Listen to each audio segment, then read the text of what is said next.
Once again, welcome to all of you. I am Rakesh and you are watching my channel Smart Classes. Today, guys, I am going to teach you about factorization, that is गुणनखंड. क्योंकि बहुत सारे बच्चे जो आज भी जो गुणनखंड जब निकालते हैं या फैक्टराइजेशन करते हैं तो उन्हें बहुत समय लगता है और वो सही नहीं कर पाते हैं. तो मैं आज ऐसे वीडियो को आपको बताने जा रहा हूँ वीडियो के माध्यम से, ताकि आपको कुछ ही सेकंड में फैक्टराइजेशन सही करने को आ सकता है. तो आपसे एक ही रिक्वेस्ट है, आप हमारे वीडियो को अंत तक देखते रहें और हम अपने वीडियो को शुरू करते हैं. This is the example of quadratic trinomial. इसमें क्या होता है कि इसमें फर्स्ट टर्म, सेकंड टर्म और थर्ड टर्म रहते हैं और सेकंड टर्म को हम लोग को स्प्लिट करके दो भागों में बांट करके और कॉमन निकाल करके फैक्टराइज करना होता है. तो सिंपल वे में हम लोग इसी तरह से समझते हैं, लेकिन उसको हम लोग कितनी जल्दी कर पाते हैं इसको आज हम लोग सीखेंगे. क्योंकि हमारा यहाँ कांस्टेंट टर्म जो है वो 30 है और यहाँ पर जो फर्स्ट टर्म है उसका जो कोएफिशिएंट है वो 1 है. इसलिए हम लोग को इसमें कोएफिशिएंट, फर्स्ट टर्म के कोएफिशिएंट से लास्ट टर्म के नंबर को मल्टीप्लाई करना रहता है. क्योंकि यहाँ पर एक्चुअली जो लास्ट टर्म है वो 30 है, यानी हमारा नंबर जो हो गया 30.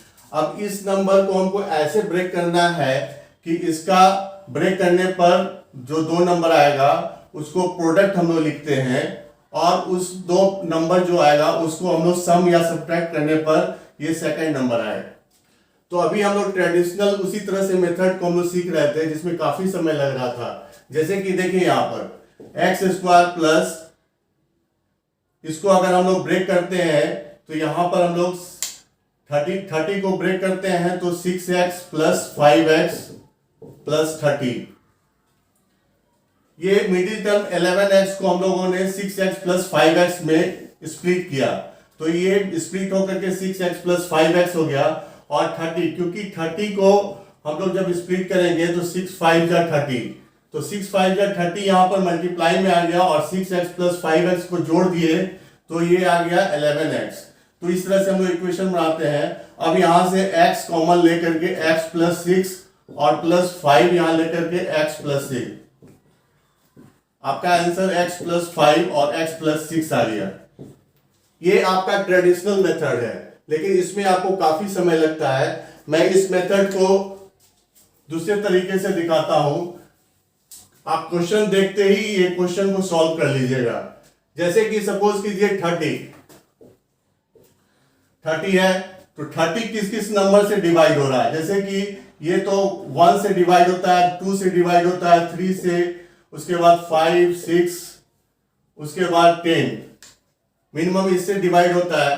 तो हमको देखना है कि इसको ऐसा डिवाइड करें कि जिसका सम जो है वो 11x आ जाए. तो 1 से अगर डिवाइड करेंगे तो 30 आएगा, 2 से अगर डिवाइड करेंगे तो 50 आएगा. 15 और 2 को माइनस या प्लस करने पर हमको लाना है यहां पर 11x. तो 11x का जिससे हम डिवाइड करेंगे और जिसमें डिवाइड करेंगे दोनों का प्लस माइनस करने पर ये टर्म आना चाहिए 11x.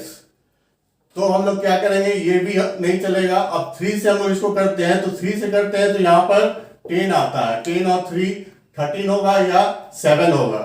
फिर 5 से करते हैं तो 5 6 जा 30 और 6 और 5 का जो कॉम्बिनेशन है वो हमारा 11x है. तो यहां पर ये जो नंबर हमारा आया ये हम लोग नंबर स्प्लिट नंबर को लिखते हैं. तो यहां पर आपको स्प्लिट करने के लिए मैं बता रहा हूं जिसमें समय लग रहा है, लेकिन एक बार आप समझ जाइएगा तो स्प्लिट करना आप आसानी से कर सकते हैं. 5 प्लस 6 जो है ये नंबर को जब हम ऐड करते हैं या सब्ट्रैक्ट करते हैं तो हमारा बीच वाला नंबर आता है. तो यहां से x प्लस 5, यहां से 5x प्लस 6x लिख सकते हैं. तो यहां से आपका क्या हो जाएगा, x square plus 6x plus 5x plus 30. ये आपको स्प्लिट करने का तरीका मैं बता रहा था. अब आपका जो ये दो नंबर आया 5 और 6 जो नंबर आया तो यहीं से आपका आंसर निकल गया, क्योंकि आपका आंसर हो जाएगा x प्लस 5 और x प्लस 6. जैसे ही आप नंबर को स्प्लिट किए करेंगे वही आपका नंबर हो जाएगा। उसको क्या करना है, उसको, क्योंकि यहाँ पर पॉजिटिव नंबर है 11x, यहाँ पर कोई माइनस नहीं है, इसलिए दोनों पॉजिटिव नंबर लेते हैं। अगर यहाँ पर कोई नेगेटिव नंबर रहता तो हम लोग यहाँ प्लस माइनस करते हैं। दूसरे एग्जाम्पल में हम आपको बताएंगे कि कैसे किया जा सकता है। तो आसानी से आप x + 5 और x + 6 आपका आंसर हो गया। तो इतना लंबा प्रोसेस करने का जरूरत नहीं है। अब हम लोग नेक्स्ट एग्जांपल में देखते हैं कि कितने इजी वे में इसको सॉल्व करते हैं। यहाँ पर x² + 19x - 150 है, तो हम लोग यहाँ पर क्या करेंगे, 150 को ऐसे स्प्लिट करेंगे, 150 को इस तरह से स्प्लिट करेंगे कि वो 19x सब्ट्रैक्शन या उस नंबर के सब्ट्रैक्शन, घटाव या जोड़ के बराबर हो। तो यहाँ पर सपोज कीजिए कि मैं यहाँ पर 25 और यहाँ पर 6, क्योंकि 150 को अगर फैक्टराइज करेंगे तो 25 से 25 × 6 लिख सकते हैं। 25 × 6 कितना हो जाता है, 150। अब यहाँ पर देखिए, यहाँ पर क्या है, यहाँ पर प्लस का साइन यहाँ पर दिया हुआ है। तो यहाँ पर प्लस का साइन दिया हुआ, तो जो बड़ा नंबर रहेगा उसके आगे प्लस लिखेंगे, और क्योंकि बड़े से छोटे नंबर घटाने पर ये नंबर आ रहा है, तो प्लस का साइन बड़े में लिखेंगे और छोटे में माइनस का साइन लिखेंगे। तो ये आपका जो नंबर है, आपका आंसर आ गया x + 25 और x - 6। बहुत ही सिंपल है। आप एक बार फर्स्ट इसमें दो ही चीज आपको ध्यान रखना है कि कैसे मुझे नंबर को स्प्लिट करना है, बस आपका स्प्लिट होते ही आपका आंसर आ गया। तो मैंने यहां पर क्या किया, फिर से मैं इसको बता देता हूं। सबसे पहले, क्योंकि ये नंबर 150 है, अब देखिए स्प्लिट करने का तरीका मैं बता रहा हूं। इसको कैसे आप स्प्लिट कीजिएगा, जैसे सबसे पहले ये किससे डिवाइड था, 1 से 150, लेकिन आप देखिएगा कि 1 और 150 में जब हम इसको सब्ट्रैक्ट और ऐड करते हैं तो ये नंबर आना चाहिए, ये नंबर नहीं आ रहा है। फिर हम लोग इसको क्या करते हैं, 275, ये भी नंबर इसके मैच नहीं कर रहा है।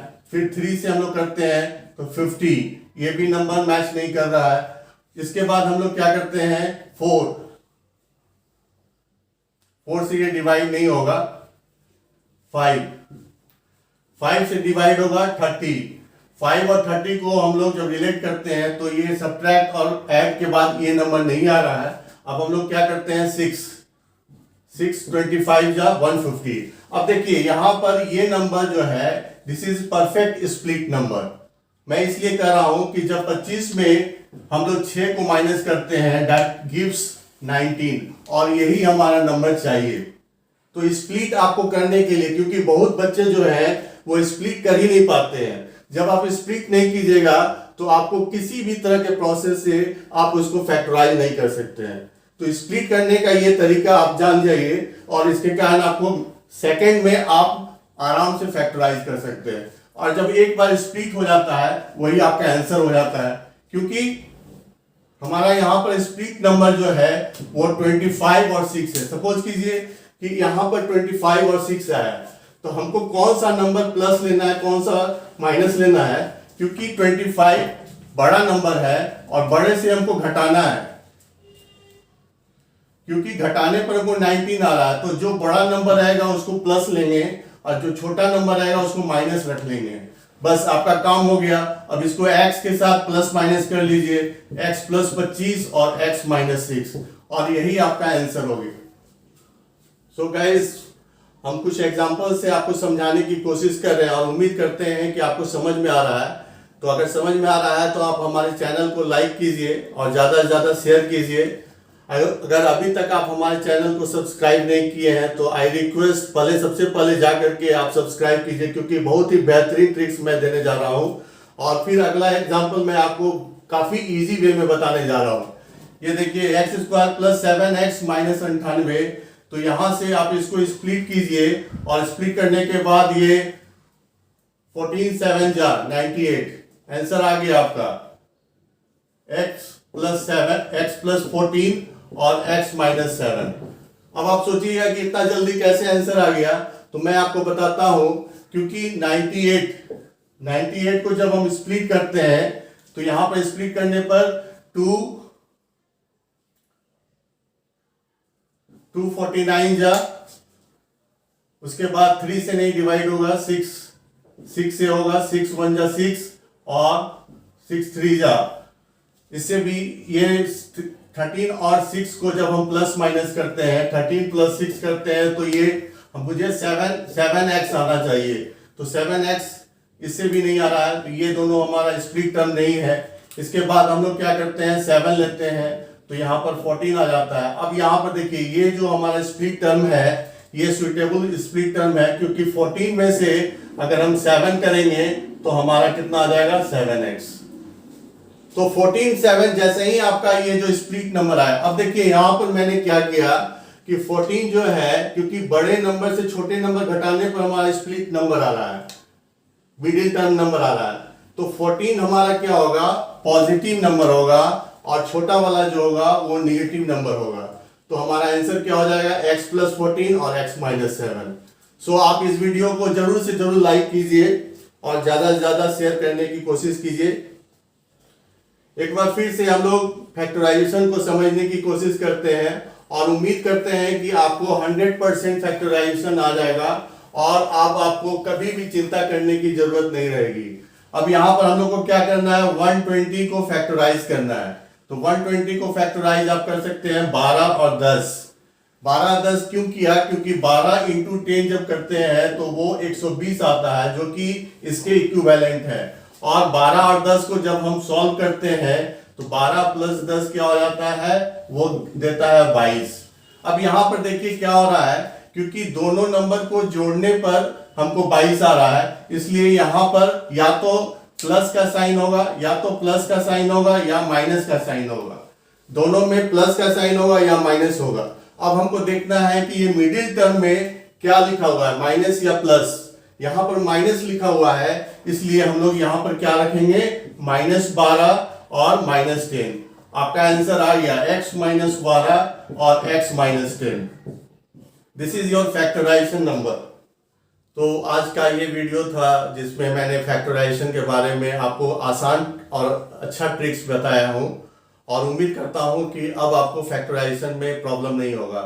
लेकिन फैक्टराइजेशन यहीं पर समाप्त नहीं हो रहा है, क्योंकि मैं बहुत जल्द जो है बहुत अच्छे अच्छे क्वेश्चन को सॉल्व करके आपको बताने जा रहा हूँ कि कैसे सेकेंडों में हम लोग फैक्टराइजेशन निकालते हैं। So thank you guys, please keep watching my channel and subscribe to my channel. Thank you.